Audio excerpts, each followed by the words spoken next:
ఎందుకొచ్చావో మర్చిపోయావు, కడుపులో ఉండగా ఏ ప్రమాణం చేశావో మర్చిపోయావు, ఎన్ని కోట్ల జన్మల నుంచి ఇలా తిరుగుతున్నావో మర్చిపోయావు.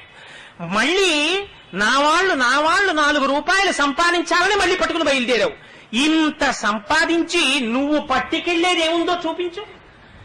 కారే రాజులు రాజ్యముల్ గెలువరే గర్వోన్నతిం పొందరే వారేరి సిరి మూట కట్టుకుని పోవంజాలిరే భూమిపై పేరైనం కలదే శిబి ప్రముఖులం ప్రీతిం యశక్కాములై ఈరే కోర్కెలు వరలం తలపరే ఇక్కాలమున్ భార్గవ.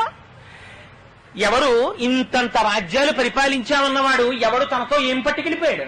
పట్టుకెళ్ళిపోయినటువంటిది ఒక్కటి లేదు.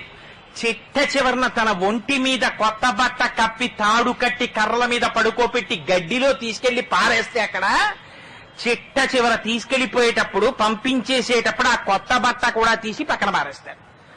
ఎంత నగ్నంగా వచ్చాడో అంత నగ్నంగా అన్నవికారమైనటువంటి శరీరమునకు అగ్ని సంస్కారము జరిగిపోతుంది. ఇంతకాలం నా కొడుకు నా కూతురన్న కాయము లోపల జీవుడు ఒక్కసారి ఉత్క్రమణం అయిపోయాడా? ఆ కొడుకొచ్చి నిలబడ్డా, కోడలొచ్చి నిలబడ్డా, కూతురొచ్చి నిలబడ్డా ఏమర్రా రెప్ప వెయ్యదు, మాట వినదు. మరి దేని గురించి రానికి తాపత్రయం? ఇవన్నీ కాకుండా ఇంకొకటి ఉన్నది అన్న నమ్మకం నీకుందా? నీ ఊపిరి తీయిస్తున్నవాడెవరు? నువ్వు తిన్న అన్నాన్ని జీర్ణం చేస్తున్నవాడెవరు? నీ కంటికి చూపుగా నిలబడి చూపిస్తున్నవాడెవడు? నీలో తృప్తిగా భాషిస్తున్నవాడెవరు? వాడెవరో ఎప్పుడైనా ఆలోచించావా? వాడికి ఒక నమస్కారం చేద్దామని ప్రయత్నం చేశావా? పోని ఏదీ చెయ్యలేకపోతే కనీసం వాడి నామం పలుకుదామని ఆలోచించావా? భగవంతుడి నామం చెప్పడానికి మాత్రం నీకు ఓపిక లేదు. నీకు డుక్రుంకరని సూత్రాలు ఇంకా ఈ వయస్సులో కావలసి వచ్చేయరా నీకు? ఇది ఒక బ్రాహ్మణున్నంటున్నారా? సమస్త జగత్తును అడుగుతున్నారా శంకరాచార్యులు వారి మాట? అందుకని భజ గోవిందం భజ గోవిందం గోవిందం భజ మూఢమతే. అంత కోపంలో శంకరాచార్యులు వారి నోటి వెంట ఎటువంటి మాట పడిందో చూడండి. గోవింద గోవింద గోవింద అన్రా మూఢమతే సంప్రాప్తే సన్నిహితే కాలే నహి నహి రక్షతి డుక్రుంకరని. సంప్రాప్తే వచ్చేస్తోంది కాలం. ఎక్కడి నుంచి వచ్చేస్తోంది మృత్యువు? గడియారంలోంచి వచ్చేస్తోంది, క్యాలెండర్లోంచి వచ్చేస్తోంది, పంచాంగంలోంచి వచ్చేస్తోంది, సూర్యోదయ సూర్యాస్తమయాల్లోంచి వచ్చేస్తోంది. ప్రత్యాయాంతిగతా పునర్న దివసా కాలో జగద్భక్షక లక్ష్మీస్తోజ తరంగ భంగ చపలా విద్యుచ్చలం జీవితం తస్మాన్ మాం శరణాగతిం కరుణయా త్వం రక్ష రక్షాధునా అంటారు. రేపటి అమ్మయ్య సూర్యోదయం అయింది, అమ్మయ్య సూర్యాస్తమయమైంది, ఇంకో రోజు వచ్చింది, ఇంకో రోజు వచ్చింది, ఇంకో రోజు వచ్చిందని వీడు సంతోషపడిపోతూ ఉంటాడు.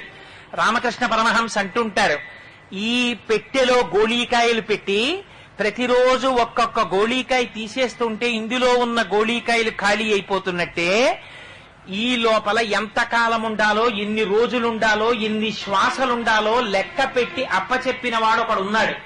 నీకు ఇన్ని ఊపిరిలు ఇస్తున్నాన్రా అని చెప్పి పంపిస్తాడాయన.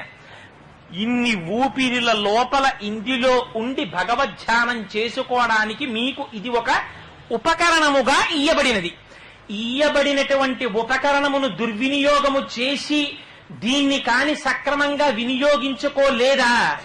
ఆ తర్వాత ఇందులోంచి ఒక్కసారి ఆ ఊపిరిలు ఎవరు లెక్క పెడతారు? మనతో ఉన్న వాళ్ళు ఎవ్వరూ లెక్క పెట్టరు. లోపల కూర్చున్న వాడికి ఒక్కడికే తెలుసు, వాడొక్కడే లెక్క పెడుతుంటాడు. ఇన్నైపోయాయని వాడికి తెలుసు ఎన్ని ఊపిర్ల తర్వాత అయిపోతోందో లెక్క.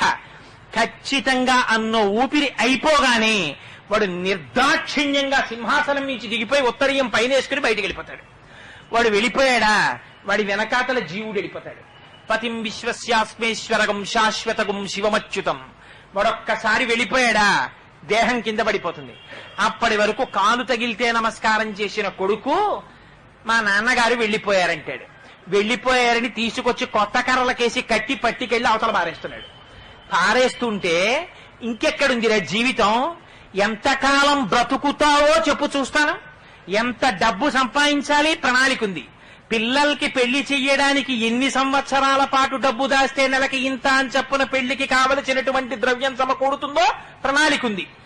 ఇన్నింటికి ప్రణాళికలు వేస్తున్నావే, నువ్వెంతకాలం ఉంటావో నీకు ప్రణాళిక ఉందా? నీకు తెలుసా? తెలియదే. తెలియనప్పుడు అన్నింటికన్నా ఇది చాలా ముఖ్యమే. అయినప్పుడు ఎంత సమయాన్ని భగవంతుని యొక్క నామము చెప్పడానికి నువ్వు వెచ్చిస్తున్నావు? ప్రయత్నపూర్వకంగా మిగిలినటువంటి సమయమంతా కుటుంబానికి ఇస్తే వాళ్ళు నీతో వచ్చేది లేదు. కాయము వీడి జీవుడతి కంపిత చిత్తత నెగుచుండ. వాడు వెళ్ళిపోతున్నప్పుడు ఒక్కళ్ళు రారు వెనకాతల.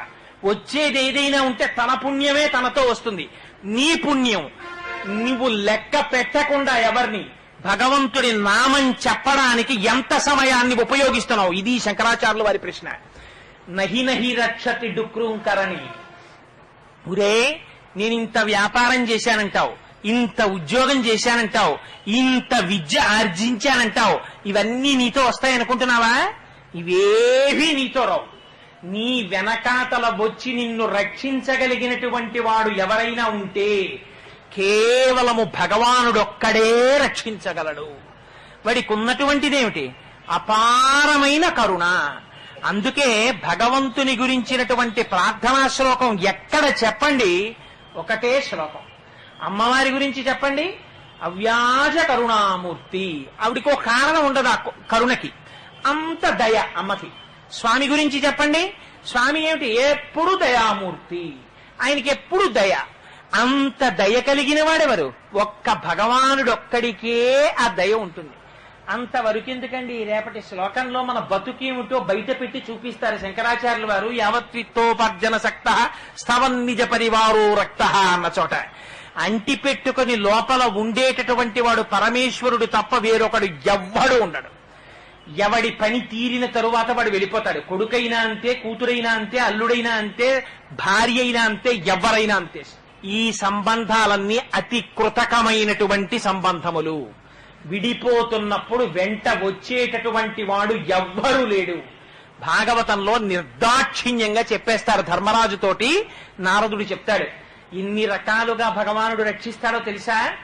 నీ కొడుకుని నువ్వు కోపంతో రే అని పిలిస్తే ఏనాయనని అస్తమానం అలా పిలుస్తారు, అంత కోపం ఏంటి, మంచిగా పిలవచ్చు కదా అంటాడు వాడు.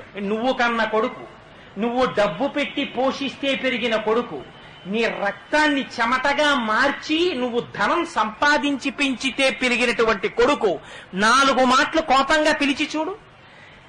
నీ యశస్సులో భాగం పంచుకుని నీ వలన ప్రయోజనాన్ని పొంది నీ వలన పసుపు కుంకుమలు నిలబెట్టుకుంటున్న భార్య 10 మాటలు కోపంగా పిలు. ఏమిటండి ఆ కోపం అంటుంది. నీ కూతుర్ని పిలు, నీ అల్లుణ్ణి పిలు, నీ పరిచారికుణ్ణి పిలు. ఏమిటా కోపం అని ప్రశ్న వేస్తారు. 2 మాటలు కోపం వస్తే అంతటి మహానుభావుడు. ఏమి 2 మాటలైన కోపగిస్తే నాకు వచ్చిన నష్టం ఏమిటి, ఆశీర్వచనమే అని సర్దుకుంటారు అనుకుంటున్నావా? ఎవ్వరూ సర్దుకోరు. ఒక్క భగవానుడికి మాత్రం ఉన్న రహస్యం ఏమిటో తెలుసా? కామోత్కంఠత గోపికల్. గోపికలు ఎలా ప్రేమించారో తెలుసా? పరమేశ్వరుణ్ణి కేవల కామంతో మోహించారు. అయినా ఇచ్చేశాడా లేదా? భగవానుడు మోక్షం ఇచ్చేశాడు. కామోత్కంఠత గోపికల్ భయమునన్ కంసుండు. కంసుడేం ప్రేమతో కృష్ణుడినేం తలుచుకోలేదు. తిరుగుచు కుడుచుచు వ్రాలుచు అరుగుచు కూచుండి లేచు ననవరతంబున్ హరిచలచి తలచి జగమా హరిమయముగ చూచ కంసుడు ఆరనీయులు కన్నన్నారు పోతన గారు.